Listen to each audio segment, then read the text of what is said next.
cabinet meeting at midday, so be helpful if I could leave at 11:45. Perfect, no problem.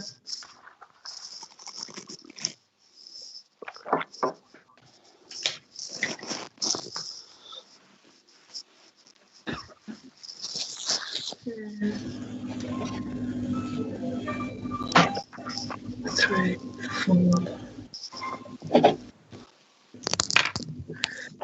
Ian, Ken, Ruth, and Gomez.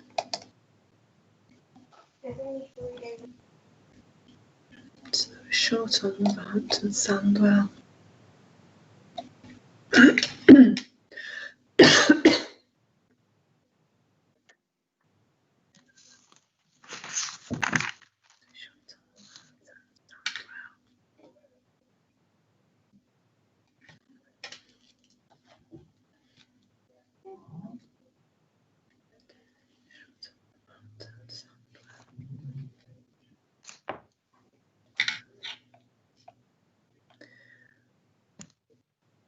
Okay, so we're short.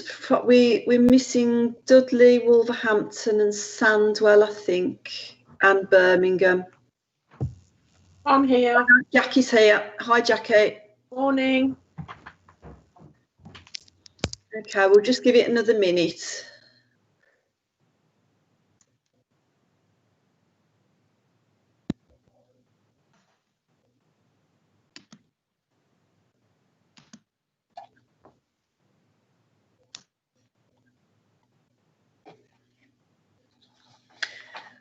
Okay, it's 10:32, so I'm minded to start now. Any late joiners will just have to catch up and join in. So thank you everybody for coming along this morning to our Q&A with Ian Ward, who is portfolio holder for transport at the Combined Authority. If I can make everybody aware that this is being live streamed on YouTube, and can members or attendees make sure that you are muted and have your camera turned off if you're not speaking. It just helps to cut down on any feedback. We'll take apologies for absence. Tanya? Yes, Chair. I've not received any, but I can confirm that the meeting is correct. It is correct. Okay, lovely. Thank you very much. And do we have any declarations of interest other than those that have already been made in advance of the meeting?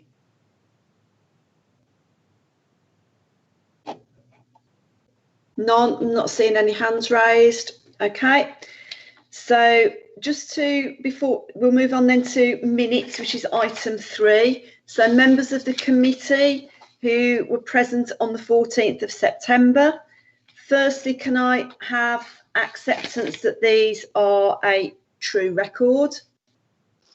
Yes. Yeah, thank you.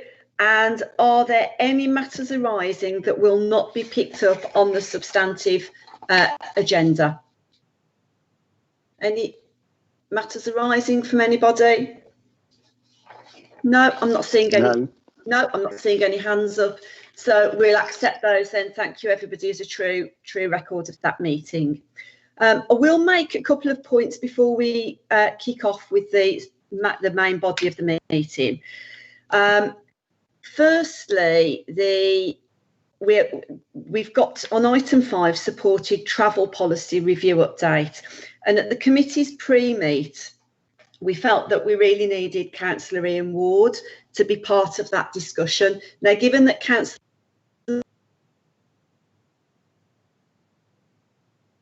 the original commitment was till 11:30, we've suggested taking the supported travel policy discussion as part of the Q&A, and if necessary, extending the Q&A up till 11:45 when Ian has to depart. So I hope that's okay with.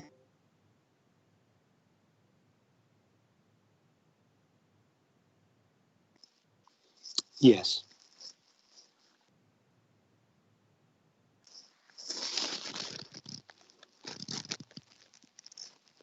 Just moving on then to item 7, bus bylaws. I'm pulling this item from today's agenda, and the reason behind that is we have had no report presented. So I noticed that I think there's several officers online this morning who would be expected to present that. As I say, I am pulling it. We had requested that the report came to this committee in advance so that members had chance to read it, chance to digest it and understand it. We cannot have presentations, big presentations on the day when we've had no prior notice, we've not been able to see the reports in advance. So if officers can bear that in mind for future meetings, please. So item 7 is pulled from today's agenda. So with that, I'm going to move on swiftly to the Q&A because we are very time constrained. And I'm going to hand over to Ian Ward, who will give a 5-minute presentation on opening comments. Ian. Thanks very much, Kathy, and thank you to everybody on the Scrutiny Committee for the opportunity to come along and talk to you this morning. I'm very much looking forward to the conversation that we can have on issues relating to transport across the West Midlands. What I'd like to do is say something about where we are with buses currently coming out of the pandemic. Similarly with Metro, particularly capital schemes on Metro. Then talk about the electric scooter pilot that's been running in Birmingham at the moment. Update you on cycle hire scheme, and then say something about the active travel programme. If I do overrun for 5 minutes, Kathy, do feel free to just interrupt me and stop me. So first of all, on buses, as the lockdown restrictions have eased and demand for travel and local buses has increased, bus patronage has shown a steady rate of growth. Most buses across the network now operate at a minimum of 50% of their standard seating capacity because of the social distancing requirement. There are exemptions for school buses where full loadings can be accommodated, and also where passengers are travelling in family bubbles. It's anticipated, of course, that these restrictions will be required for as long as social distancing is continuing. Transport for West Midlands have worked closely with the bus operators through the West Midlands Bus Alliance to ensure that the level of service available has continued to be sufficient for maintaining connectivity across the region. And as of the 14th of October, passenger numbers on the bus network are around 60% of pre-COVID levels. That means that there's just in excess of 500,000 individual trips being undertaken each weekday. Our understanding is that this is the best recovery in the country compared to all other regions, including London. At the lowest levels, passengers across the network reached just 10% of expected numbers. And despite the recovery to around 60%, this remains a difficult position for operators as revenue levels and associated cash flow is now much reduced. But to support bus operators through this period and to ensure that the network has continued running, TfWM have worked with the Department of Transport to develop and administer several measures. First of all, we've continued to provide financial support for the sector through maintaining the English National Concessionary Travel Scheme, including WASPI Women and Child concessions, and payments have been at a rate assuming that COVID hadn't happened. And Transport West Midlands have also maintained tendered bus payments broadly at pre-COVID levels, and for a period suspended charges for the use of bus stations and the provision of passenger information. The commercial bus operators and TfWM are receiving funding from DfT through the COVID-19 Bus Services Support Grant and Restart funding, which is designed to ensure bus services can continue to run during the pandemic. The grant's now been extended to run through to at least December of this year, and DfT have committed to an 8-week notice period ahead of any discontinuation of the funding. The funding is designed to cover any loss of operating costs which are not picked up through TfWM or government support already in place, including the furlough scheme. Commercial bus operators continue to be fully financially supported by central government and TfM, although unable to make a profit and pay dividends. However, the forecast reduced patronage and therefore fare revenues will have a longer term impact, and TfWM are currently engaged with DfT on the best ways to support the sector through the recovery phase and moving forward to grow patronage again over coming years. Information. TfWM have been carrying out a complete refresh of roadside printed information to update and reflect service changes. This has resulted in the production of over 9,000 posters and over 1,000 flags, which have taken it 6 weeks to roll out. Further information changes will be undertaken on a monthly basis in line with dates set with the operators to coordinate service changes across the region. Digital information through journey planners and apps is being kept up to date on a weekly basis, and real-time information screens are being updated as service changes occur. On social distancing and key messaging at stops, Transport for West Midlands has worked to improve social distancing and compliance with the new regulations at stops in bus stations as the lockdown has been released. And this has involved a series of messages being displayed in bus stations and across the roadside infrastructure, which has included reminders to stay safe and stay apart, and the need to wear face coverings when travelling by public transport. Now, I'm aware that there's numbers of people on public transport that are not wearing masks. TfWM have provided free masks across bus stations and within travel and information centres, as well as them being handed out by staff at transport hubs and on the metro. The operators themselves are reporting 93% compliance. However, I'm a little sceptical at that number given what I'm receiving in emails.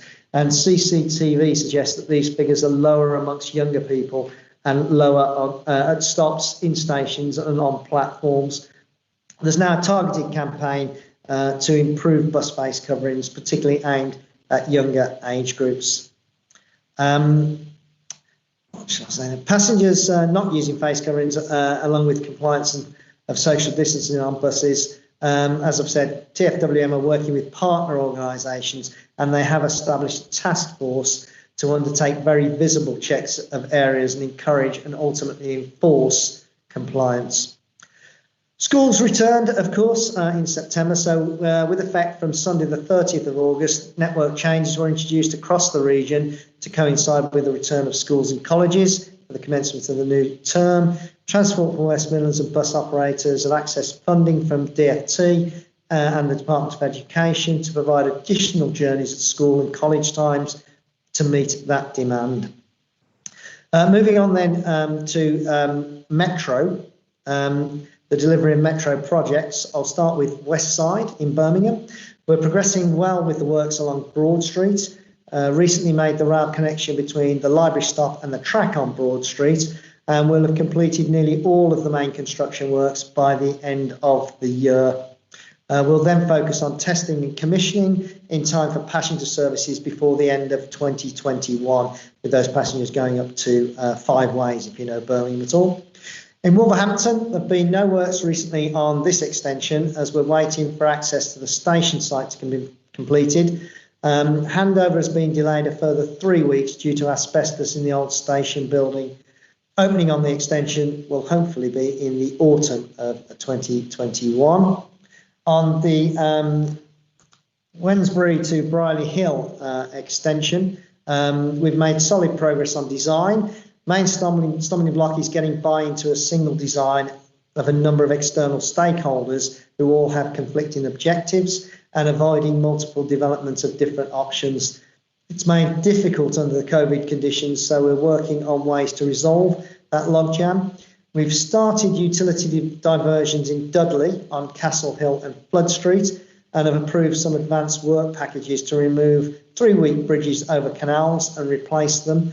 The first new bridge will be installed in November.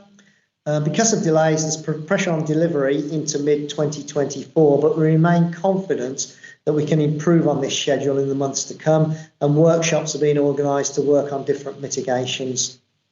Birmingham East Metro extension, the extension to Digbeth Derrit End has now started, and we're currently diverting utilities in both Lower Bull Street and in Digbeth Centre. We've signed an agreement with HS2 for them to adapt their diversions to take into account Metro's needs and to deliver those for both companies. The main issue on the Birmingham East extension is that the anticipated handover date for the area underneath the Curzon Street station from HS2 has been delayed a further year, and that leaves us with well over a year of inactivity in the middle of the construction and a serious budget pressure. So we're currently speaking to DfT and HS2 to see if we can amend the agreement and deliver first, and then HS2 build around the metro line. And finally, on metros, the third generation trams. The new generation of trams are now in manufacture in Spain. Deliveries only delayed by 5 weeks as a result of factory closures because of the pandemic. So we'll have all of the anticipated trains delivered in 2021, and the remaining trains will come after a short halt in production to be delivered in time for the Wednesbury to Briley Hill extension. Then moving on to the e-scooter pilot. This has been much anticipated across the West Midlands. The e-scooters have been operational since 10th of September. Voi are the operator, if you weren't aware, and they're the operator across the region as a whole. They're contracted to run the trial until the 3rd of September next year. So we had a phased implementation which saw operations commence in Birmingham and Coventry, with both schemes initially focusing on their respective city centres. During the initial operating period, there were concerns raised about safety in Coventry and the accuracy of the geo-fencing that's supposed to limit where the scooters can go and prevent riders from accessing restricted areas. So the Coventry trial was paused after a few days as a precautionary measure.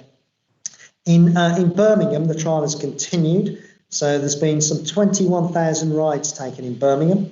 The average ride length is 22 minutes, and there have been more than 6,000 unique users. New user interest still remains high, and in total, users in Birmingham have travelled more than 46,000 kilometres in 4 weeks. Just to put that into perspective, that's a greater distance than the circumference of the Earth, which is just over 40,000 kilometres. So it's proving to be successful, the trial in Birmingham, and the trial zone remains at the moment within the inner ring road in the city, although that will be gradually expanded as the trial moves forward. On average, each e-scooter is ridden 9 times a day, and Voi themselves have created some employment opportunities in Birmingham where they've currently hired 17 people. Currently, the fleet size is 75 e-scooters in the city, and as I've said, this is gently being increased to satisfy demand, whilst also ensuring we can manage the scheme properly. Voi have also employed active police officers with overtime payments to help with enforcement and education. They've introduced number plates to all of the e-scooters so that they can be identified should there be an incident. And they're offering discounts to users for helmet use and for those that complete the AA-affiliated riding school. Indicators were put on the vehicles and launched in January and February, and Voi are currently developing a pavement riding detection capability, and trials of that technology will begin later in the month. There are ongoing discussions about a dedicated fleet of e-scooters for West Midlands Police, which is, I think, an interesting development, and we'll see how that progresses. Of course, the only e-scooters that are lawful on the roads at the moment are ones within the hire scheme, but we are seeing private use of e-scooters continually across the region, and the lack of legality hasn't dampened the public's use of their own e-scooters. So I think this underlines the need for the pilot in order that we can test out how e-scooters are going to be used across the region. For the future, we've got new developments in Walsall, Wolverhampton, Sandwell and Warwickshire between October and December. Coventry, the ambition is to take the proposal back to members in Coventry within the next 2 weeks. We're seeking to address many of the concerns that were raised when the trial was suspended. A couple of other issues before I finish. Cycle hire scheme, just to give you an update on where we are with that. The preferred supplier has been identified following the procurement exercise. There'll be a press launch for the scheme in late November, with a trial to be launched in mid-December this year, and then rollout of the scheme and the bikes from March of 2021. It will take 6 months for all the 1,500 bikes to be launched over all 7 authorities across the West Midlands. And then finally, on active travel, the Emergency Active Travel Fund has been developed in line with DfT guidance. 17.2 million was the indicative allocation for the West Midlands in total, with 3.85 million being received as part of Tranche 1. The measures proposed are to increase cycling and walking levels from the current baseline, and this will lay a foundation for long-term changes as we enter the recovery phase from the pandemic. The programme includes a suite of temporary measures, and we're trying to encourage that shift to active travel, as well as help with social distancing in certain areas. Tranche 2, when it comes on stream, will include measures and interventions to help support people in the region to be able to cycle safely and walk around their neighbourhoods and town centres. The application for Tranche 2 funding was made to the DfT before the 7th of August deadline, and we're currently awaiting the outcome of that, which has been delayed. We are looking, as I've said, to alter the status quo on the roads by reallocating road space and giving priority to walking and cycling. So Tranche 2 funding will see more pop-up cycle lanes, town centres with wider footways, more school streets deployed, and more pedestrian and cycle zones. And then finally on this, I have received, as no doubt of other politicians across the West Midlands, a communication from the Secretary of State, Grant Shapps, about the Emergency Active Travel Funding and the way Tranche 1 was spent. What he's flagging up is in some areas there's been a lack of consultation and the schemes haven't really been designed to deliver the gear change for cycling and walking. And he says, and I'll quote from his letter, that's why in the second tranche of funding, those authorities which have demonstrated genuine plans to consult their local communities and embrace good design principles will receive all or in some cases more funding than their indicative allocations. Those authorities that have not been able to demonstrate this to the same extent will receive less, and in some cases considerably less funding than their indicative allocations. And he then goes on to remind everybody that schemes, not schools, must balance the needs of cyclists and pedestrians with the needs of other road users, including motorists and local businesses. Only authorities which have passed these key tests will receive the funding they have asked for. Okay, Kathy, I'll leave it there. Thank you very much, and I'm happy to take any questions or indeed engage in a debate about where we're going with transport across the West Midlands. Lovely, thanks ever so much, Ian. And I think that the most interesting bit was that the last statement that you made around the information that's just come out from Grant Shapps around public consultation. And I think that is absolutely critical. And I think some authorities in our own region will probably lose out because they failed to undertake proper public consultation. Okay, as I said before, we did have a pre-meet where a number of councillors had questions and lines of inquiry they wanted to pursue with you.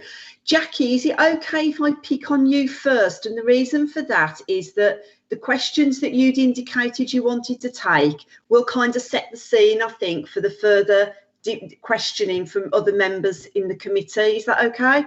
Well, thank you very much, Councillor Baton. I have so many questions to ask. I've kind of forgotten what I was going to ask you, but your priority ones. That was the one. That priority one. Sorry, Councillor Baton.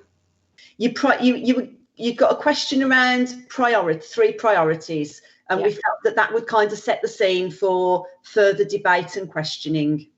Okay, thank you very much. First of all, I'd like to say this is exciting times for the West Midlands. So much going on in terms of transport, so much going on in terms of offering choice and flexibility and understanding the cleaner green agenda for our citizens in the West Midlands. It's very, very exciting. But I do have quite a few questions, and I will start off, Councillor Ward, with the priorities in view of the fact that we have so much happening in terms of transport in the West Midlands. What would you consider to be your three key main priorities? Thank you. Thanks, Jackie.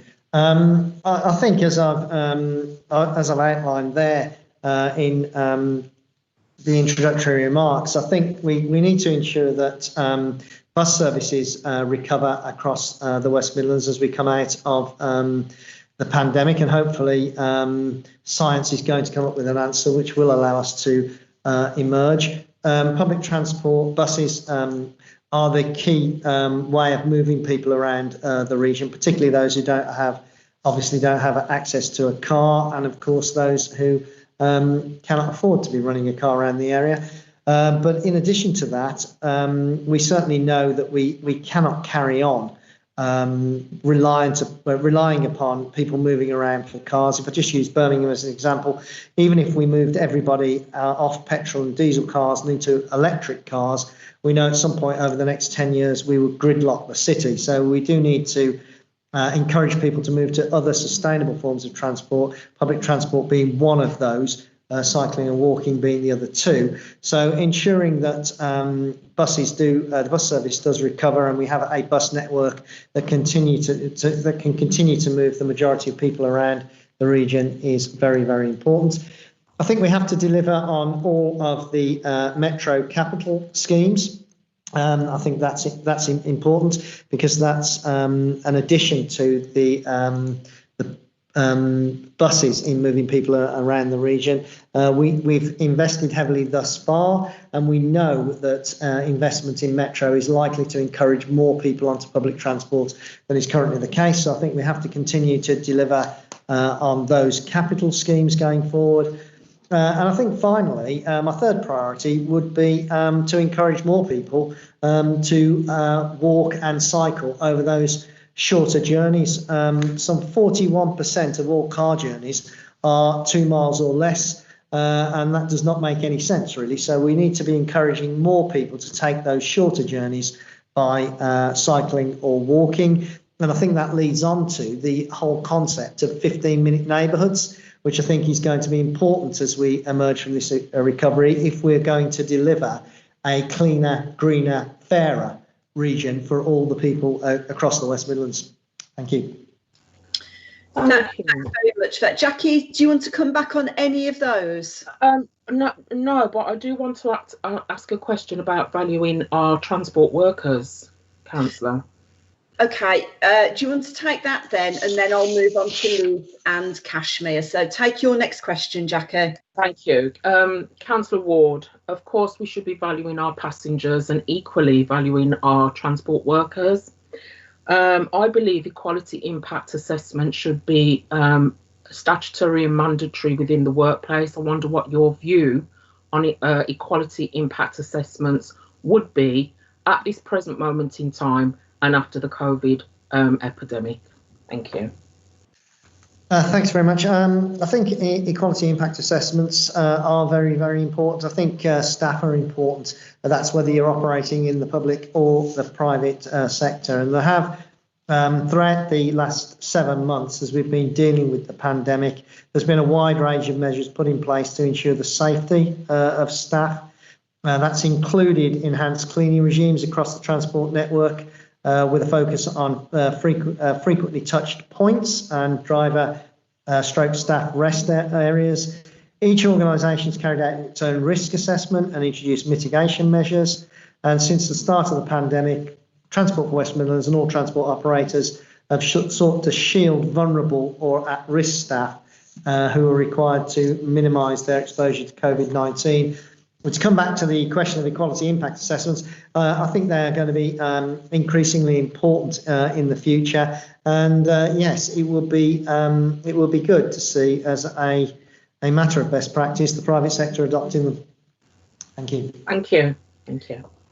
Thanks, Ian. If I can just pick up on that, because I am really concerned with some of the smaller bus operators whose drivers particularly are not protected either by face coverings or by the perspex shield between them and the customer. I don't know what influence we can have over that, if any. Well, we can speak to those operators and reinforce with them the rules, stroke regulations around the current pandemic. I'm sure Laura, who's listening in, will take that away. Thank you. I think that's really critical. OK, I'm going to move on then to, I've got Councillor Clements and then Kashmir. So Councillor.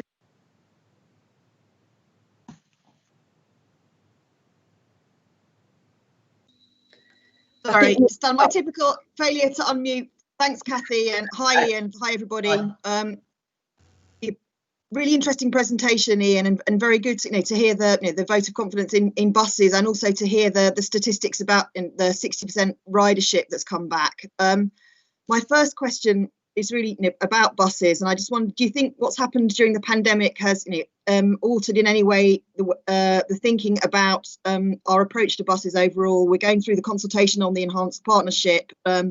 Has the pandemic made you think again about moving to a franchising model, or do you see the enhanced partnership on the two routes as a possible milestone in a possible journey towards franchising? So that's the first question. My second question is, it's fantastic again to hear about the progress on the e-scooter pilot, and it's amazing how much can be done so rapidly, and the statistic about the mileage on the journeys is astonishing. But why can't we show the same decisiveness in relation to the bike hire scheme? Because obviously the e-scooters are suitable for short journeys within the inner ring in city centres, but what about the medium length or longer journeys across our conurbation? So really, I want to know when we're going to have the bike hire scheme that so many other competitor cities and regions have had for so many years. And then the final thing is on the emergency active transport measures. I really don't know what to make of the statement by Grant Shapps, because yes, I am totally committed as a ward councillor to consultations and the work that we're doing at the moment to explain to people the rationale behind low traffic neighbourhoods and the measures like traffic filters that we've got. I think this is an area where we need political leadership on mode shift, from private car journeys in single occupancy vehicles towards those journeys on foot and by bike, precisely those you're talking about, Ian. And I just feel that since the fund was announced, we've had these instructions from government, but mixed messages at local level. With a lot of politicians actively campaigning against some of the measures, particularly bus lanes and some of the cycle lanes, and some people showing a degree of concern for the safety of cyclists, which they've never shown in the past. So I want to know that you feel that there's strong backing, from the mayor downwards, from particularly in the combined authority, from the mayor and from the leaders group, for the active travel measures and the mode shift which comes with them. So that's three questions, and sorry to have gone on at length, but they're ones that are very close to my heart. Thanks very much, Liz. Some quite interesting issues there, I think. First of all, on buses, it's certainly the pandemic and the reduction in bus travel down to 10% and its recovery back to 60% has certainly not changed my thinking around buses. Buses, as I was saying earlier, are the main public transport way of moving people around across the West Midlands. We have got to get more people onto public transport in the future. It's as simple as that. It's interesting, actually, that some of the statistics during the pandemic, samples of the public across the West Midlands, 81% of people across the West Midlands have said they want cleaner air to continue as we come out of the pandemic. Now, we can all remember during the lockdown how pleasant it was walking around without any cars on the streets. Certainly, I went out cycling a number of times during the lockdown. It was great to be able to cycle around the streets with no cars on them.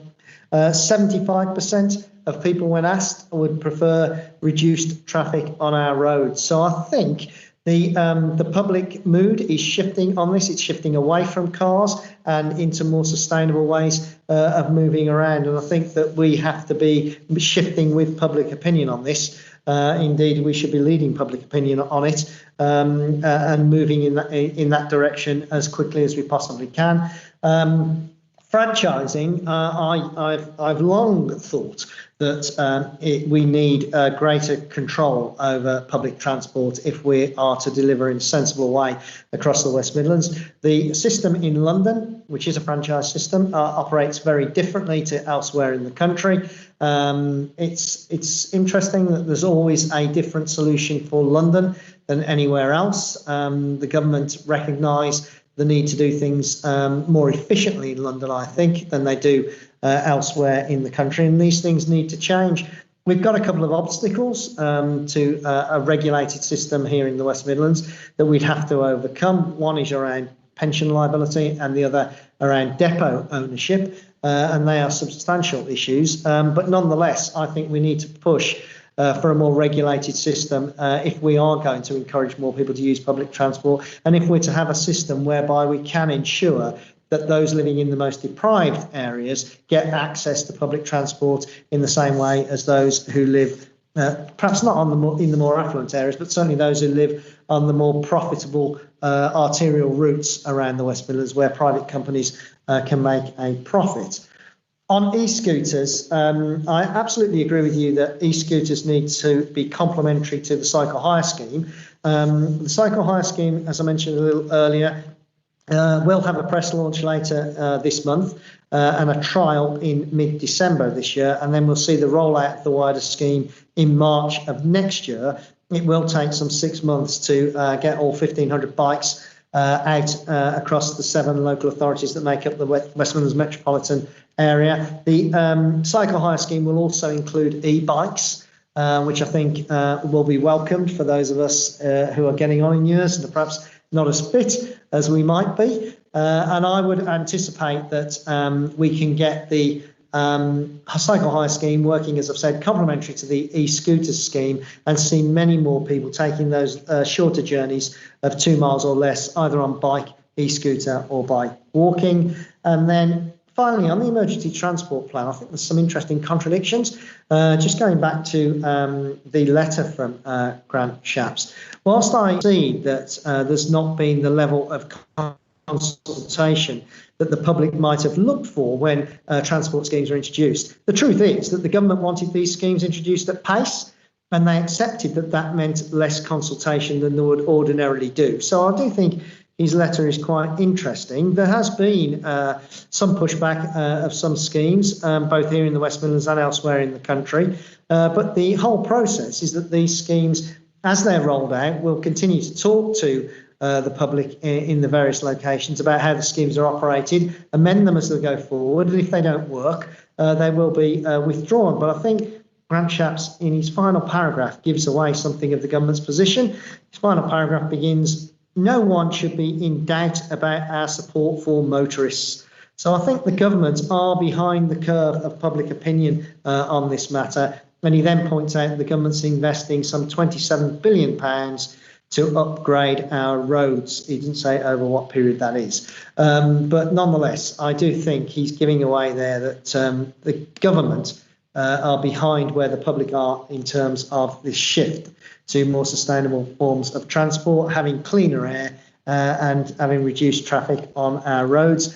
As for the Mayor of the West Midlands, I think he needs to answer for himself. All I would say is that his position on the A34 corridor in Birmingham contradicts the position we are trying to push forward as a local authority in shifting people out of reliance from cars and into more sustainable forms of transport. Hopefully, the Mayor will be persuaded of the position we've adopted in Birmingham in the future. Thank you. Thanks very much, Liz. I've got Kashmir next and followed by Councillor Bateman. So, Kashmir. Thank you very much, Councillor Bateman. And just to say, first of all, it's a real delight as the Young Combined Authorities' new co-portfolio lead for transport to be joining you. Myself and my colleague Asad Carling from Walsall very much look forward to our engagement with yourselves over this year, and of ensuring that there is a youthful spin on things transport related, knowing of its ever growing importance. I think the update in which Councillor Ward gave is very very encouraging. Knowing that 60% are 60% pre-COVID rates is definitely a good sign. And knowing that also that my desk is that my work desk, when not at home and in the office, is at number 1 Brindley Place, it will be a very good delight when Broad Street, when that bit of Broad Street finally has the tram network running up and down it. 2 questions spring to mind from myself. Obviously, it does feel very concerning that young people, that most, it seems that most those who aren't compliant with the masks are those from younger populations. Obviously, I'm just therefore want to know what is being done, or how can things be stepped up to ensure that such compliance is more effective, and that a very, very clear message goes out to those who are failing to follow. And the second question, I'm being on the autism spectrum. I, in theory, don't have to wear a mask if I don't want to. Many people who have any sort of disabilities, particularly hidden disabilities, are still, sadly, I think, from looking at things, being ridiculed for not wearing a mask, when in fact, if they do, it could cause health problems. So I'm wondering, on that perspective, how could you work to ensure that those with disabilities particularly are comforted, and ensure that they, if they can't wear a mask, know that they are okay in not doing so. Thank you. Thanks very much, Kashmir. First of all, I'm happy to meet with you and anybody else from the Young Combined Authority that wishes to talk about transport matters. I'm happy to set up a separate meeting to do that. It will be great, I agree with you absolutely, when the Metro goes right up Broad Street and out to 5 Ways. I think it will make quite a change to the environment on Broad Street, and the whole atmosphere on that street, I think, will shift when that happens. On masks and young people, well, first of all, on masks and people who are not required to wear them for medical reasons, I think that at the moment the people who are transport police, who look to enforce mask wearing on public transport will take a sympathetic view to anybody who's in that position, and nobody will be required to wear a mask if they have a medical reason for not wearing one. As to the issue around young people more generally tending not to wear them on public transport, of course, all of the response to the pandemic, whether it be mask wearing, washing your hands, keeping social distance, relies upon cooperation from the public. It is simply impossible for this to be enforced if people choose not to follow the rules. I was in a meeting a few weeks ago with the Chief Constable. He made the point, just talking about Birmingham, that if 1.1 million people decide to do something, there's very little that 10,000 police officers can do to stop them. So it does rely upon people doing the right thing. So I would say to all young people across the West Midlands, for the safety of yourselves and others, please do wear a face covering whenever you go out. And in particular, when you get onto public transport. The other area where people are not complying with the requirement to wear a face covering indoors is in supermarkets. People are wandering into supermarkets. There's very little enforcement going on by supermarkets themselves, and large numbers of people in supermarkets without face coverings. Again, it does rely upon people following the rules. So we do need people, whenever they go out, to wear a face covering, please. Thank you. Thanks, Ian. I just wonder then, as a bit of a supplementary from that one, do we require a specific campaign for young people? Well, that is what Transport for West Midlands are doing there. They're running a targeting campaign to try and improve the use of face coverings in younger age groups. As I say, I don't think we can do much more than educate and inform, because it's just going to be impossible to reach a point where we can enforce this requirement on every single person that's going out of their home. Yeah, thanks very much, Ian. I'll move on to Councillor Bateman. I think we've got a bit of feedback on the phone, on their line. I'm not sure whether anybody just check your microphones, please. But Councillor Bateman. first of all, an apology. I had a technical failure, so I was a bit late getting in, and you may well have covered this, Ian. And if I have, please, if you have, please accept my apologies. Over the weekend, we had reports of Transport for London worrying about running out of money this week.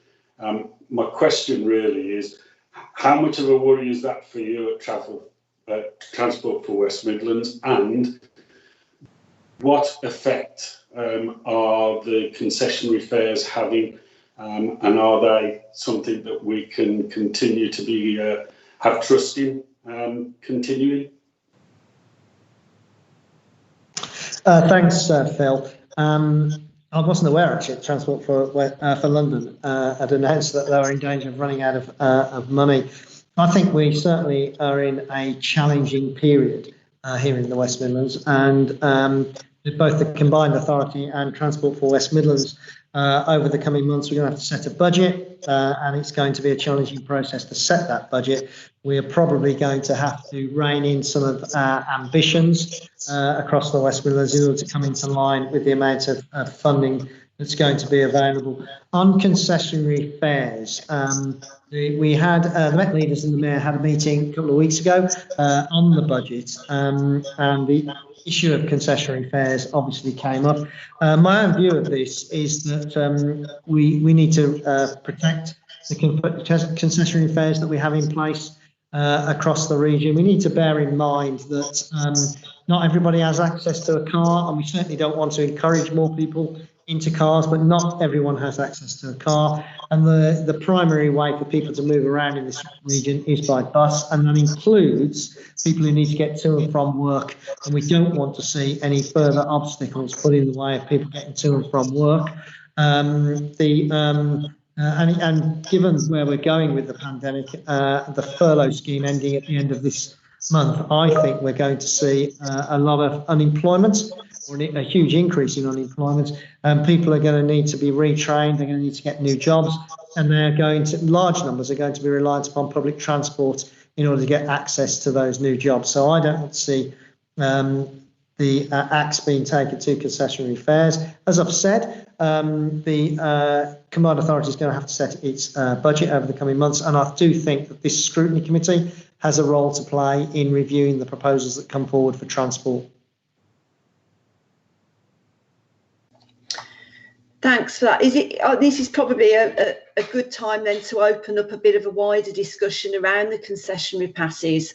I know a number of people have got questions on them. I think Kashmir from the Young Combined Authority certainly had. But I just wonder as well, I think when I observed the Strategic Transport Board a couple of weeks ago, Ian, and concessionary passes were discussed on that. And not just the current level of concessionary passes that we've got, but what capacity there was or what appetite there might be to look at alternative or additional concessionary passes, bearing in mind the funding issues and the pressures that puts on people, but also balancing that up, particularly with the unemployed and for young people up to the age of 24, 25, who we know have been significantly impacted by COVID and by job losses in this sector. If you could take that, and then I'll move to Councillor Ali. Thanks, Kathy. Well, as I've been saying, we've got a challenging time coming on the budget over the next few years. I do feel that we need to be protecting the current concessions.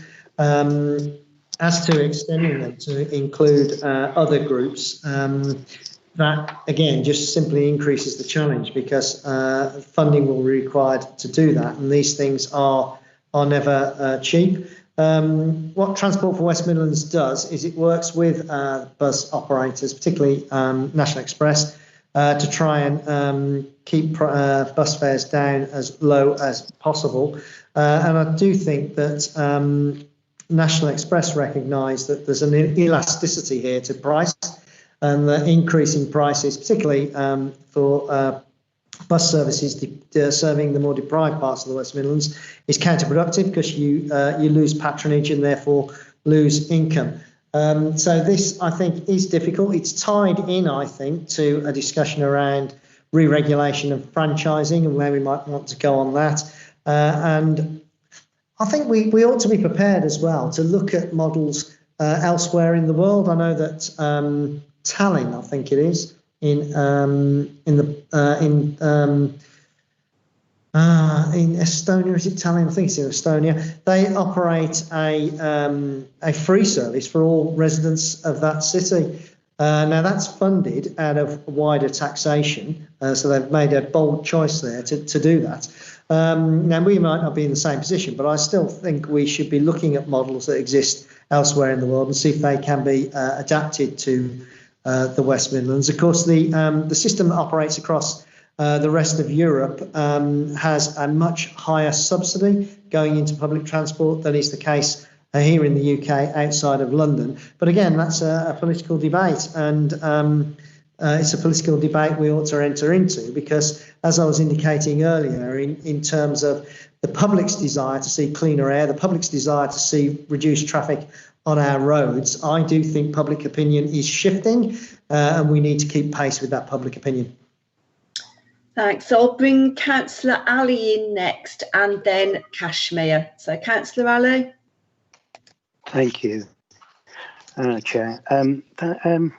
Councillor Ward, thanks very much for doing this presentation and really elaborating a few other things that I was sort of keen to know about and updating.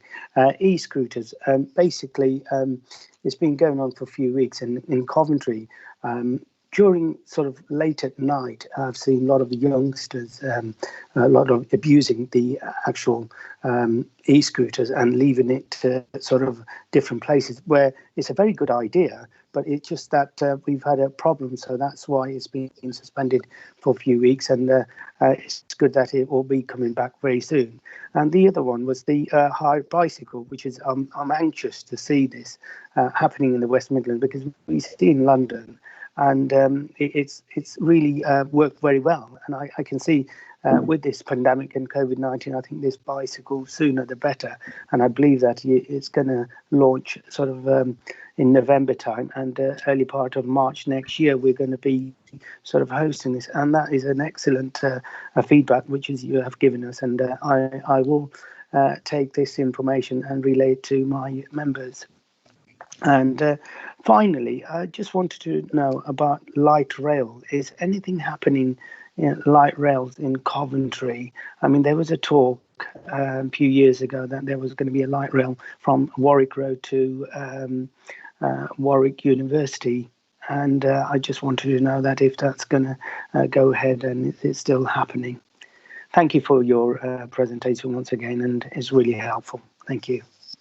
Thank you, Councillor Ali, and thank you for those kind comments. On e-scooters, I do agree with you. I had a conversation with Jim O'Boyle just before the scheme was withdrawn in Coventry. So I absolutely understand what was going on there and the need to suspend the scheme. Hopefully we will be able to get it going again in a safe way. I think two of the issues there we have experienced a little bit also in Birmingham.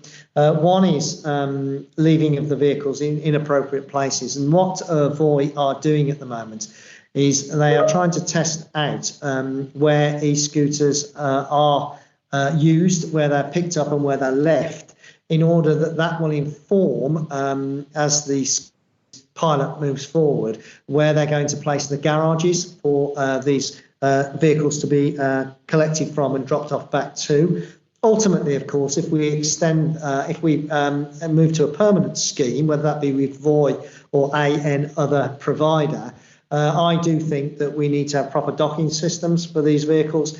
We cannot have them strewn all over the place. One of the experiences I have in past years in speaking to mayors from particularly the United States was their complaint about these scooters being just left all over the place in their cities and not kept in an appropriate way at a single location. So my view is, I'm happy to be proven wrong by the pilot, but my view at the moment is that if we're to make an e-scooter hire scheme permanent, then they've got to have proper docking docking stations where people collect the vehicles from and drop them off to afterwards. And as I've said, Voi are trying to find out where those locations might be at the moment by allowing people to park the vehicles as long as they park them in a safe way wherever they get off them. But we need to move on from that to proper docking systems, in my view. Late night abuse, it's not just late night, if I'm honest, Councillor Ali. We've had people using the scooters on footpaths during the day as well as late at night. Voi are tweaking their digital system, their ring fencing system, geo ring fencing it's called, their system to ensure that the vehicles are only used in appropriate locations. And obviously, as they work through the pilot, they will get better and better at that, I think, and we will see these vehicles being used appropriately. Indeed, here in Birmingham, they've already reduced the maximum speed that the vehicles can go in heavily pedestrianised areas in order to make them safer.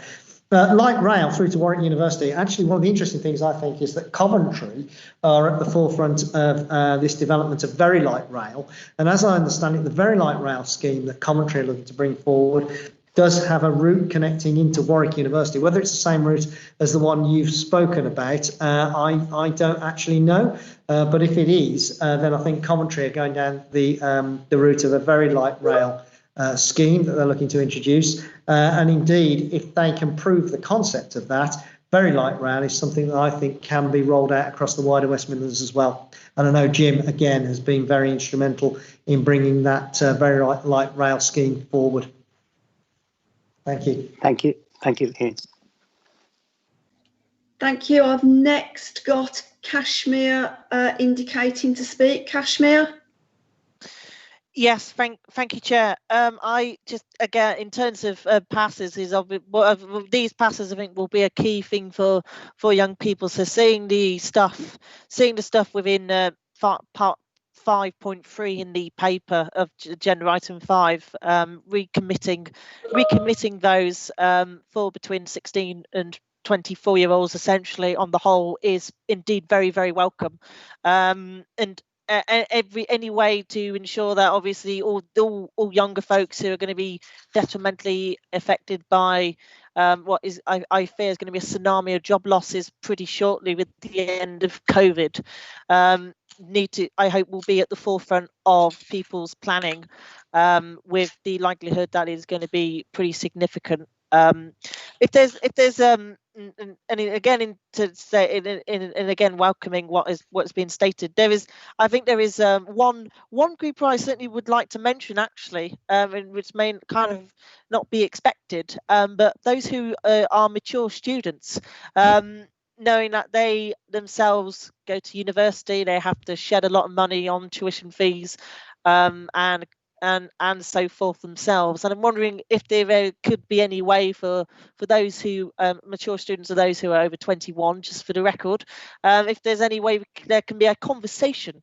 about maybe something being sought after going down the line. Obviously, we all completely understand the financial pressures that's going to be on everybody's shoulders in the coming several months, and coming few years, in fact, due to coronavirus. But anyway, if there could be any way of a discussion being had about mature students getting a fairer deal, I certainly think that would be welcome for all of those. Thanks. Thanks very much, Kashmir. I think that's a laudable ambition to try and extend free travel to young people, and then move it on again to mature students. But we are facing quite a critical budget challenge going forward. That's exacerbated by the fact that in the current financial year, we use reserves to prop up the Metropolitan Authority levy that helps pay for concessionary schemes. So that this challenge cannot be underestimated. I mentioned earlier, I'm happy to meet with you and other members of the Young Combined Authority to talk about transport. Happy to have a conversation with you about budget, because this is going to be a significant challenge. I cannot see how in next year's budget we're going to be talking about extending the concessionary fares scheme. I think it's going to be about, can we preserve what we've currently got? As far as mature students are concerned, indeed students as a whole at universities, They live, of course, in halls of residence, or they live in accommodation very close to the university itself. The universities are reasonably close to town and city centres across the West Midlands. So I think part of the answer here is the cycle hire scheme and the e-scooters pilot. Certainly here in Birmingham, I see students from Aston University using the e-scooters pilot every single day. They are avid users of this.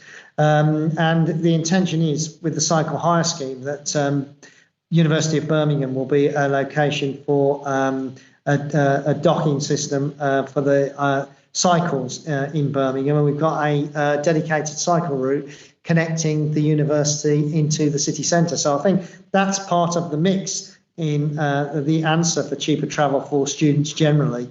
But unfortunately, I think the financial situation means that we're unlikely to see an extension to the concessionary scheme, certainly next year, and probably for the immediate years to follow. Thanks, Councillor Ward. I've now got Councillor Taylor, followed by Councillor Clements, and we've got approximately 15 minutes remaining of this Q&A. Thank you, Chair. Just two very quick questions, actually. Obviously, in Sandwell, with regards to e-scooters, we are liaising with disability groups, etc. So my question is for Councillor Ward is, since you've piloted the e-scooter in Birmingham, have you had any accidents to date that you could just let us know about? And secondly, Councillor Ward, do you really think it's appropriate for our police, who we've spent years lobbying to get more police on our streets, to be procured by Voy to actually do the enforcement of e-scooters? Thank you. First of all, accidents. I'm sure there have been accidents. Whether any of those accidents have been reported, I'm not so certain about. I'm certainly not aware of any accidents with the e-scooter trial in Birmingham that have involved people with disabilities.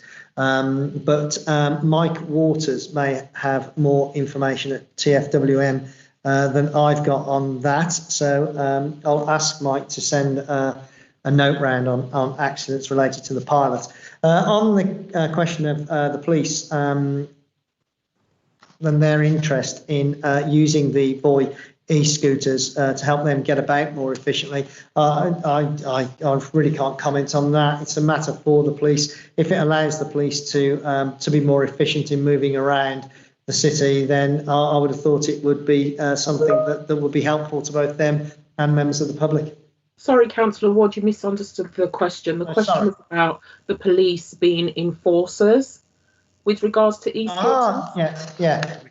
Yes. Voy have paid for them to do some enforcement on the use of e-scooters. The reason they've done that is because the police made it clear right from the start, before the pilot was introduced, that they did not have the resources to look at enforcement around scooter use. It is definitely going to be the case that if they're being paid to do that, they inevitably are not doing something else. That's a matter of prioritisation by the police, and it's probably a matter for the Chief Constable rather than myself. Thank you. Okay, Councillor Clements. Thanks, Kathy. I just wanted to ask Ian about the question of fare-free area that he mentioned. I was quite excited that you floated that as a possibility with all the caveats, because in last week's meeting of the Birmingham Climate Emergency Task Force, a number of the task force members were asking about the possibility of either drastically reduced fares or a fare-free zone on the model of a number of European cities. I know that there are a number of German cities that have introduced that model to meet their air pollution targets, and they're looking to move from the EU targets or thresholds down to World Health Organization targets. But then obviously you look at what we've got in the transport delivery budget, the 115 million that we're getting from the transport levy, the financial constraints, let alone the political constraints, are obvious, and we fare very badly in terms of funding compared to London and the South East. So I wondered, are there any other options being considered, like the the £1.50 fare that operates in London, which is an hour-long ticket, where you can get on get a ticket on the network and make an unlimited number of connections within an hour, and that's much more like the experience of living in a German city. That's a standard way of operating in Berlin or Frankfurt or Hamburg. And I welcome all of the innovations that we've had recently, through Swift and pay-as-you-go ticketing, and that has actually transformed my life as a bus user. No longer having to fiddle with change and not getting change from transactions. But I just think that we if we can't go the whole hog of offering free transport, can we do something to make it cheaper and easier to make connections? Thanks, Liz. Well, as I mentioned earlier, I'm quite keen on looking at what's happening elsewhere in the world, in other cities. And as you point out, it's not just Tallinn, there are German cities as well that are testing out different ways of moving people around at a lower cost. So anything we can learn from elsewhere, I think, is important. Just come back to the fact that in Europe, their model is far more expensive than the model we operate here, where we have private firms running the transport system.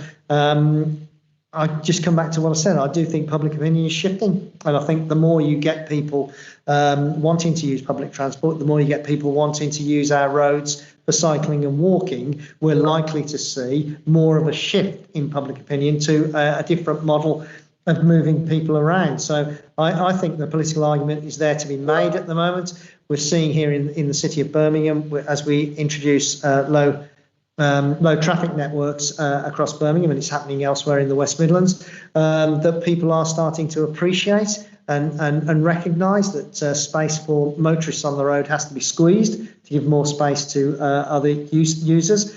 I think Swift opens up the possibility of testing out different ticketing models. We need to be speaking to the private operators around that. I agree with you. It's far easier now to jump on the bus. It's not just a Swift card. A Swift card's the most efficient way, I think, of paying for your public transport journey. But you can also pay with credit card and bank card, so you don't have to be walking around with pocketfuls of change anymore. That's a big step forward. And I think the more we can do in this area to reduce the barriers to people to getting on public transport, the better. So I'm more than willing, and maybe that's a role for this scrutiny committee, to look at some of the models that exist elsewhere in Europe and see whether we can learn from them. You're muted, Liz. Liz, do you want to come back on anything? Sorry, I was starting to wax lyrical there when I was still on mute. I was just saying it's just the disparity between London and our area, because in London you've got this £1.50 fare, whereas on Birmingham I can get with I use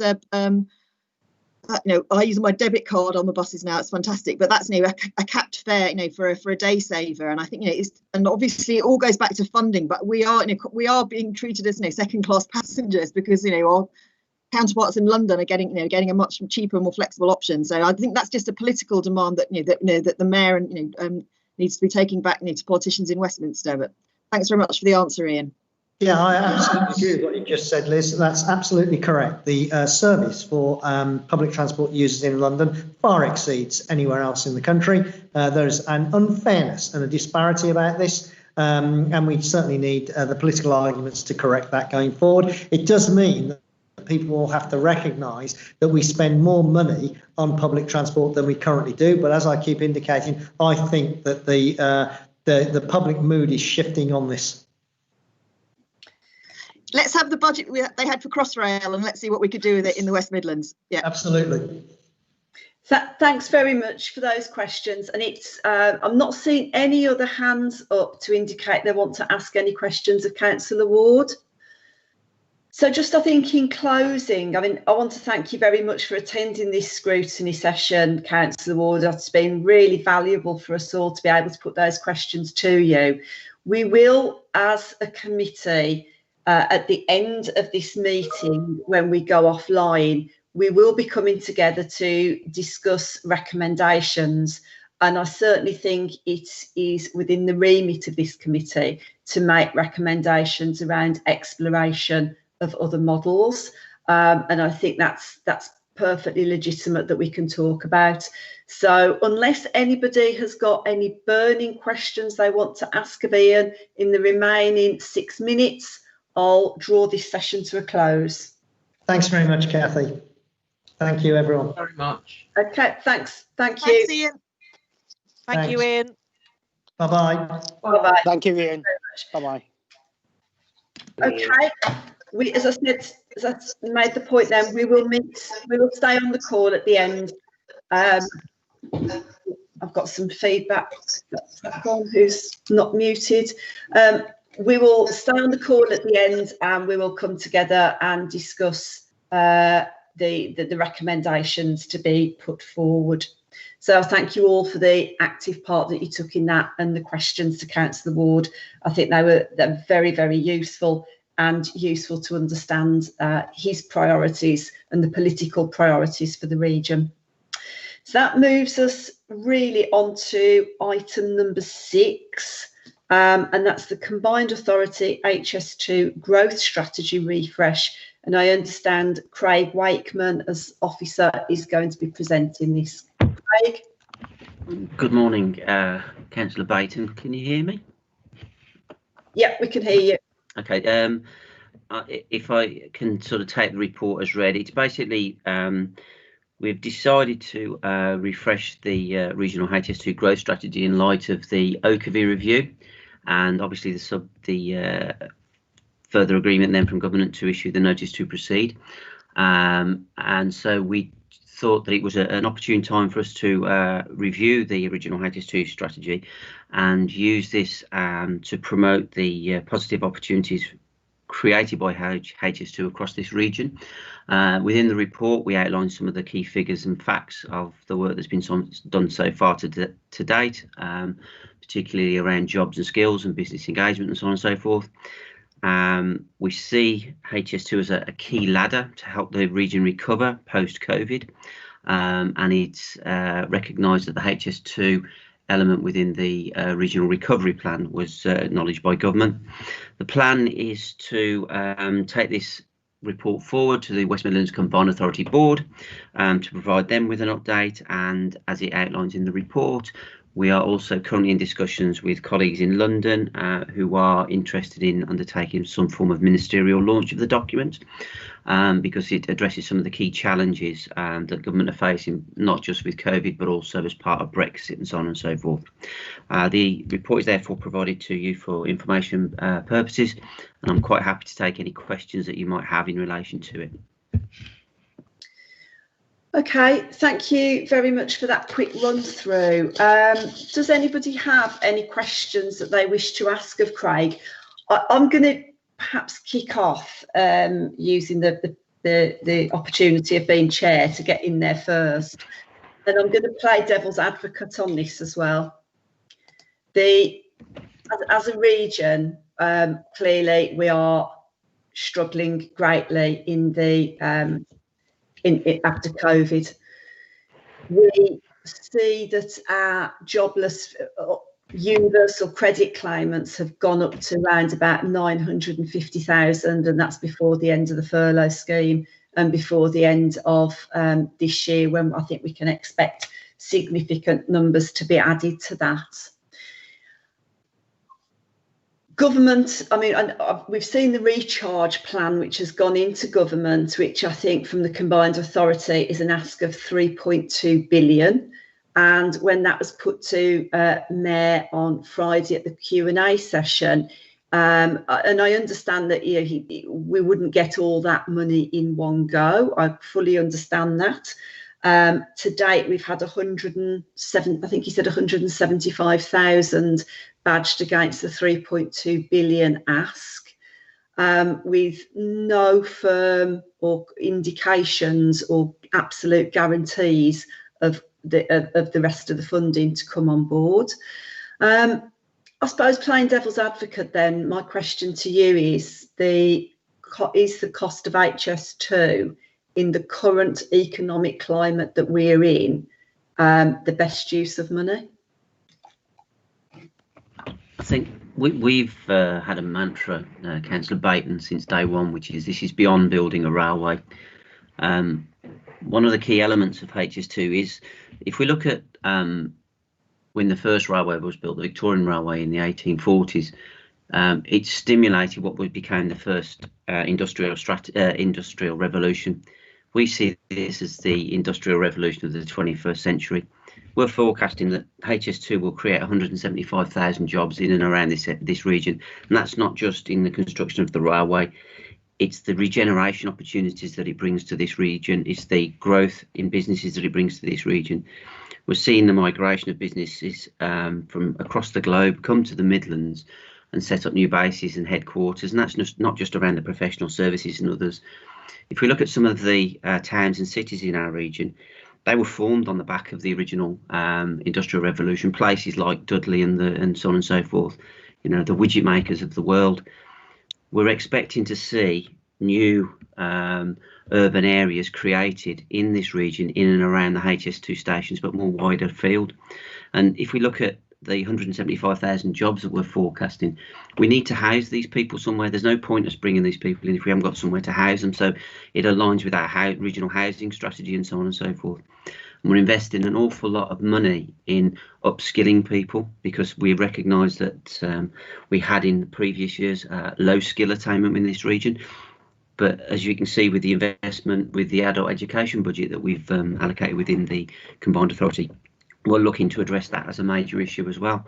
And working with HS2 and others, one of the things that we've key, and it was a key element, Councillor Baton, in the first growth strategy, was what we discussed with HS2 was about getting local people and local firms engaged in the HS2 contracts, because we saw that as a major opportunity, because this isn't about what happens today and in the construction of the railway. This is about what opportunities this offers us for future generations, our ability to upskill our children and our grandchildren and have the houses for them that they need to live in. And it makes it, we're at the forefront of high-speed rail technology on the globe at this moment in time. This will allow us to export skills, products and knowledge, not just nationally, but around the globe, we believe. As I say, HS2 for us has always been about beyond building that railway. It's all of the other sort of areas that it touches.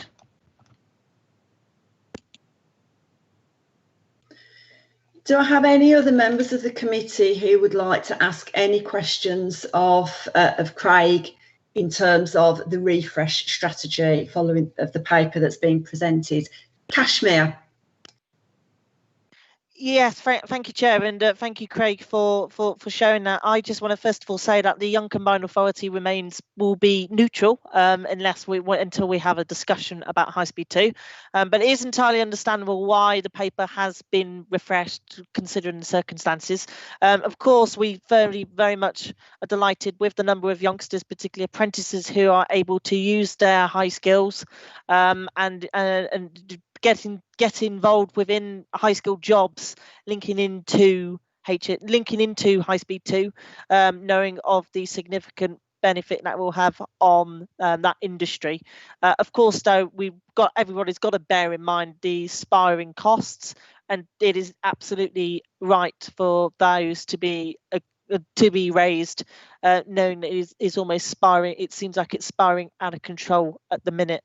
But of course, anyway, knowing that there are a fair amount of young people who are getting stuck in through something such as HS2 is something, of course, that no one should stamp on people's toes on, considering the opportunities and the crucial skills within engineering that it is given.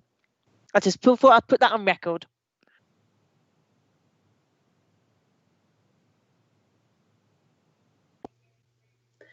Thanks, Kashmir. Is there anything that you want to come back on, Craig, in terms of the comments Kashmir's made? I would just support his point around the future skills for specialist skills in engineering and so on, so forth.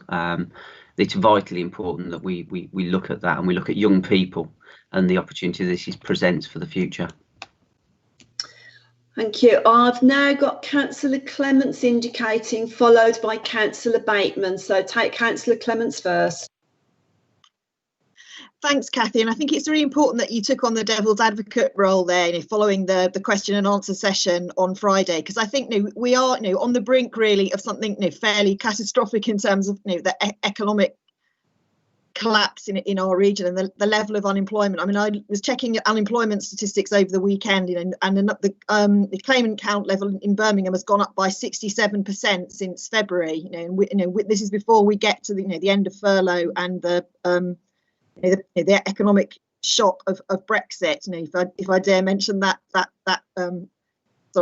can of worms.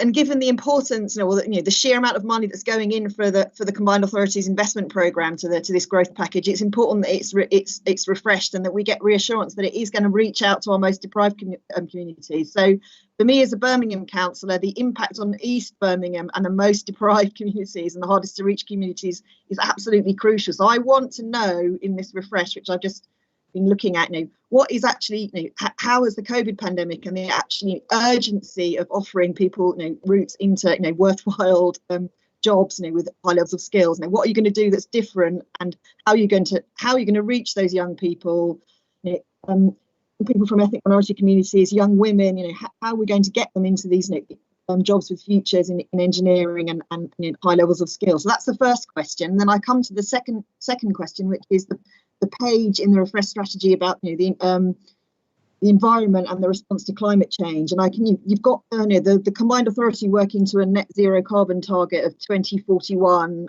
but the target in this document is 2050. So is there a lack of ambition there? And what in concrete terms then has changed in your thinking about the response to the climate emergency, bearing in mind that in some of the constituent councils of Combined Authority, like my own of Birmingham, have set an earlier target for trying to reach net zero carbon, but obviously there's the consensus around the 2041 target for the CA. So if you could address those points about are we genuinely going to see this reaching to those that are going to need the support most urgently, particularly as the economic impact of the COVID pandemic hits in, and are you setting ambitious enough targets around responding to climate change in this project? Thank you, Councillor Clements. Your first question in regards to the access to skills. We've been working extensively and very closely with HS2 now, certainly on the east side of Birmingham, for as long as I've been working on the programme, to be fair, which is 4 or 5 years. We see some of the connectivity challenges over there in relation to getting people to jobs. Now, what we see over there is there is potential to connect people to jobs in two of the key growth nodes, which is the Curzon Station and the UK Central hub, with the construction of the Metro line through East Birmingham and between Curzon and UK Central. Now, what we've been doing with HS2 is working with them on training packages and skills packages within those specific wards, particularly when we were looking at the ward end, because obviously we've got the ward end depot over there, and HS2 have launched a number of initiatives in getting local people engaged from ethnic minority communities into some of these potential job opportunities. And I've been working with them now on these, as I say, for 5 years. There isn't sort of a silver bullet that answers all of the questions and addresses all of the challenges. But one of the things that we've been very keen to do is be adaptable in how we're working with them. So we've got the construction, women in construction that they've been doing, where we've managed to get people into work through that. We've done work with working with them where they've gained access for unemployed people on the archaeological side of things, which was something that some people quite interestingly had wished to do when they were sort of younger adults at school. We've managed to get them in there subsequently doing that. So we will continue to do that. We're continuing to work with HS2, and I've been talking to Julie Nugent, the Director for Skills and Productivity, I believe, at the Combined Authority, only on Friday, about what is it that we can do next to up the ante on these things and look at how we can improve access to jobs and skills and training. But it's also about working with companies, and we've been working with a number of the growth hubs in looking at how we can support companies in upskilling their workforce, because it works as a sort of a leapfrog effect. If we're able to upskill people within current employment, it creates vacancies for others to come and fill, so we can start people building on that progression ladder. And so those are some of the things that we work particularly with Lang Murphy, who were the enabling works contractors for HS2. and we're also in discussions with Balfour Beatty Vinci about some of the work that they're doing in and around this area. So we're looking at it on multiple levels and trying to address all of these. And the reality is, Councillor Clements, is, you know, it's the number of opportunities that HS2 presents. I think there's something like 400,000 contracts that are going to be let across a whole raft of sort of fields. The skills opportunities that presents is quite phenomenal. And so we're looking at how we can deal with these. The first sort of tranche has been around construction skills, but we've now started to look at those higher end skills and start to work with them, because as we all know, it's got a construction timeline of 10 years. It has. So that will then take us forward into the probably 20 years time with the overall construction. With regards to your comments around the environment, I think the key here is that we have in place and have been working for the last 4 years with an Environment and Landscape Board, which has got respective membership from a host of regional organisations, the local councils, nature trusts, so on and so forth. We've recently, as the report says, reconfigured the governance around that. And your question around are we being ambitious enough is something that is mirrored by Councillor Court. He has set us a challenge. What we'd done previously was we'd identified a number of local projects, particularly the River Cole, the River Tame and others.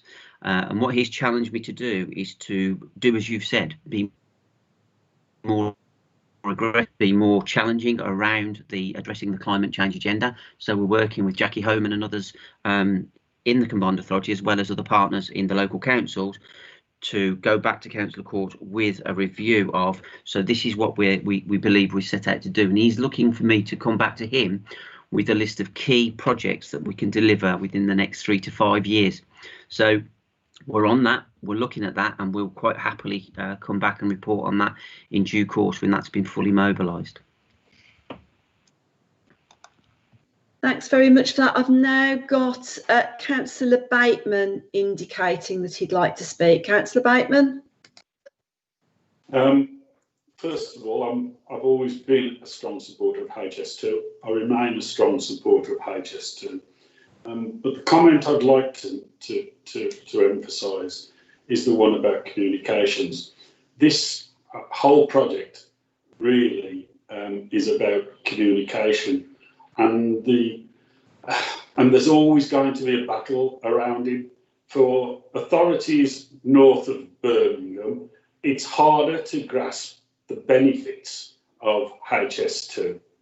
And I think the communication in relation to a whole host of individual issues, from skilling, from opportunities for local authorities, opportunities for private sector, the car industry, British Steel, all of those segments get diluted because people can see the benefit between Birmingham and London, but they're struggling to see the benefit for them in their localities north of Birmingham, and that's where I kind of part way with the HS2, because whilst I want it to succeed, I don't see it doing so because it's not winning hearts and minds. It's not providing regular information or enough regular information.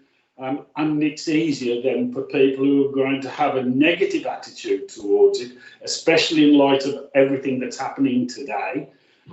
That's going to continue, and that eventually will suffocate the benefit of a full HS2 link to the north and beyond. And I really worry for it, and I don't think you're achieving what you're setting out to do, or you're achieving stuff in Birmingham, but not raising your horizons and not delivering a strong enough message for the rest of us in the Black Country and beyond. And I think that's having an impact on the success of your argument, if you can see what I'm not trying to be over critical. I'm not. It's really hard to be a supporter of HS2 in areas which find it difficult to imagine that sleek beast not stopping or starting at their railway station. But we do know that there are benefits, I think it's up to you guys to do a better job than you're doing. Over and out, so to speak. I wouldn't disagree with anything you've said, Councillor Bateman. I do apologise. I don't know which council you represent, but I used to have some really interesting discussions with Darren Cooper, the former leader over in your neck of the woods, and he was exactly the same. When I first took on the programme, he was very much so what's in it for us kind of thing. And you are 100% right. The communication from HS2 Limited themselves has always been limited, let us say, because because the project is so divisive. They've always taken a position where, you know, they take a step back from promoting some of these things. But we see this as our job to promote, and the discussions that we had earlier around the supply chain opportunities, for example, for companies over in the Black Country are huge. You know, and similarly, when we start talking about the 175,000 jobs and the new houses that we need to build to house these people in, well, there's local building companies who are going to need to be building these houses. There's local plumbing companies. There's the local plumbing supplies companies. There's all of, you know, if we look at HS2, I think they were going to use something in the region of 10 million bolts for one of the stations. That in itself offers an opportunity for somebody to be making those 10 million bulbs. There is a massive communications challenge in front of us, not just for HS2 Limited themselves, but us as a region and as the regional delivery partners on this, and actually reaching out to people, because ultimately they want to know what's in it for me. And we've had these conversations not just with HS2 Limited, but with our colleagues in DFT and even with colleagues in Number 10. In that the key thing here is about what's in it for local people, what's in it for local jobs, but more importantly, picking up on Kashmir's point earlier, what's in it for future generations. This isn't just about a railway. You know, the railway is the byproduct. It's what else, what other opportunities it creates, and that growth and that long-term sustainability in this region of those, that employment is where we need to focus going forward. So totally agree with you and welcome your comments, and it is something that we are continuing to work hard on. Thanks very much. I'm not seeing any other hands up for any further questions or comments people want to make, but we are asked to note this report. But whilst I've been reading the chat bar, and Laura Schoaf makes the point that a number of the issues that have been raised this morning will need to be raised with HS2 Limited. So whilst the committee can note the report, I would also like that some of the concerns that have been raised this morning by Councillor Clements and by Councillor Bateman are fed back to HS2, because I think they are absolutely vital and critical for the success of this project. Councillor Clements? Yeah, Kathy, I mean, I think it's got to be part of the ongoing financial scrutiny, hasn't it? Given the significance, financially, of the HS2 project and the overall, in investment package of the combined authority. And I suppose the next time we discuss it, I do want to see the statistics, because like Phil, I support this, and I feel that high-speed rail, is where we've lagged behind other European countries. But we've got to be aware of the problem that in countries like France, the TGV has tended to suck money and dynamism towards the Paris and the region around Paris, rather than sometimes revitalising some of the other big cities. So I think we just need to keep on the case with the financial scrutiny of this. Yeah, thanks, Liz. Fully agree with you on that. We do have the Combined Authority Overview and Scrutiny meeting coming up. I think it's planned for December, on scrutinising the budget, and there will be the opportunity for Transport Scrutiny to have a particular slot at that meeting. So we will have the opportunity then to dig a bit deeper around the budget as a whole for transport. And I think we've got the emergency travel plan, the forward plan, our work plan coming up next. So I don't think there's any reason why we cannot schedule an update on HS2 for as part of the forward plan for our committee. Do I have Liz, you've still got your hand up. Is it a new question or is it an old hand?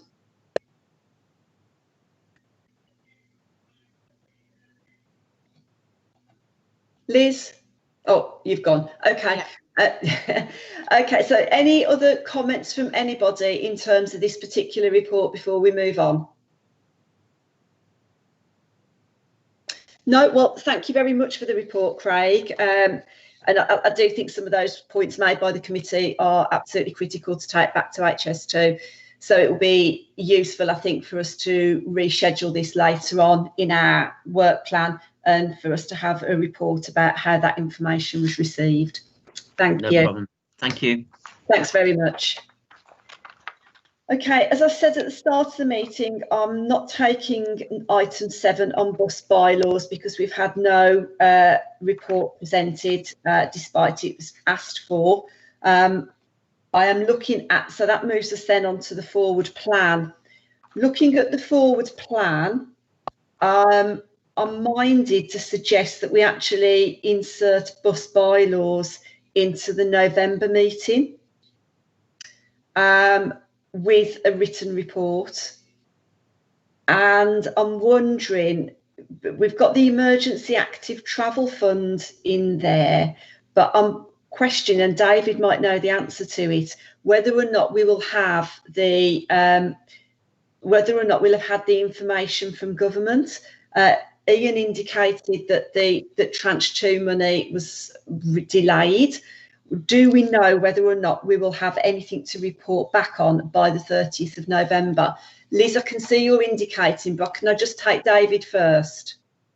Hello, Chair. Sorry, I don't have the answer to that. Sandeep, who is on the call, may have more information because it's his team who are engaging with Department of Transport on the EATF measures. Sorry, Sandeep, I'm sort of throwing under the bus there. It's no problem. We have been engaging with the Department for Transport around the EATF phase, the tranche 2 funding.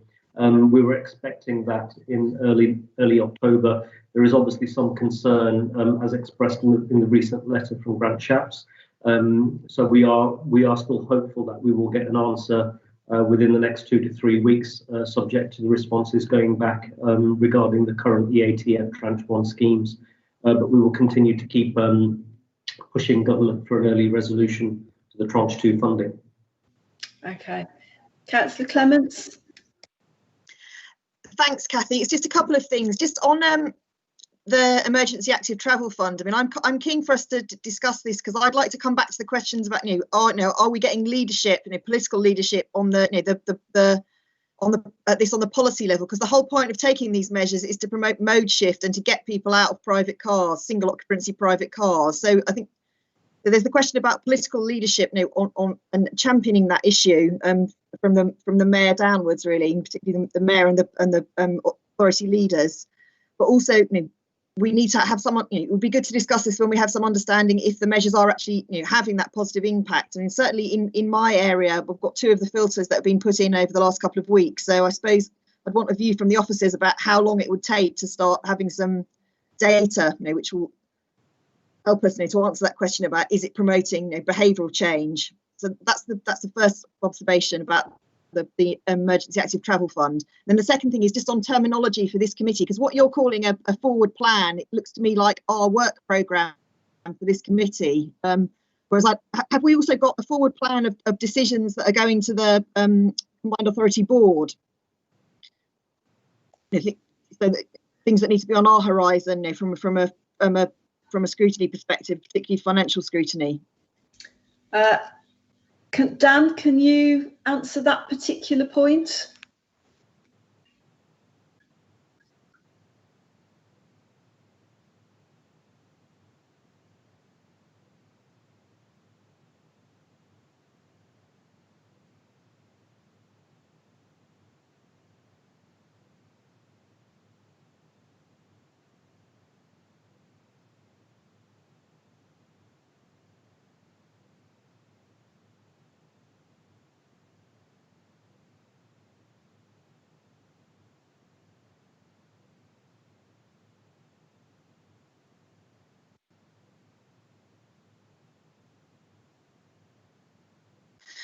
Can I come back, Kathy?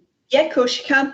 Yeah, I think just, I mean, it's obviously because we've presumably all got different procedures in our own home authorities, but certainly on our Transport Scrutiny Committee, which I chair at the moment, we keep an eye on the forward plan of key decisions so that we know what's coming up, and we've got a chart. And again, I'm sure that's really factored into your thinking about the work programme, Kathy. But I think it's useful. It would be useful for us to have the forward plan circulated, the decisions that are coming to the board. Yeah, I quite agree, Liz. So can we make sure that comes?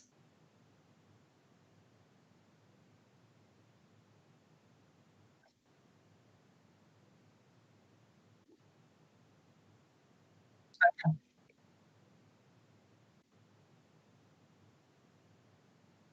Yeah. Okay, thank you. Thank you. Just then going back to the November meeting, can I have agreement from the committee that we will insert the bus bylaws paper, and that we will review where we are at a bit closer to the date on the Emergency Active Travel Fund, so we will know by that point about where we are with the tranche 2 money, where we are with data from the first tranche of money that was spent, and then any update that we may need to take in relation to that in terms of the political leadership. Is that acceptable to people? Yeah. Yes. Yes, thank you. Yeah, lovely. Yeah, agreed. Okay, thank you very much. That takes, right, the date of the next meeting then is Monday the 30th of November, 10:30. The date of the budget Q&A is still to be notified to people, and there will be a pre-meet to the Q&A. That will be just so that everybody is able to familiarise themselves around the budget headings, around the budget challenges, which will make the questioning at the meeting a lot more robust. So that concludes today's meeting. We now need to take this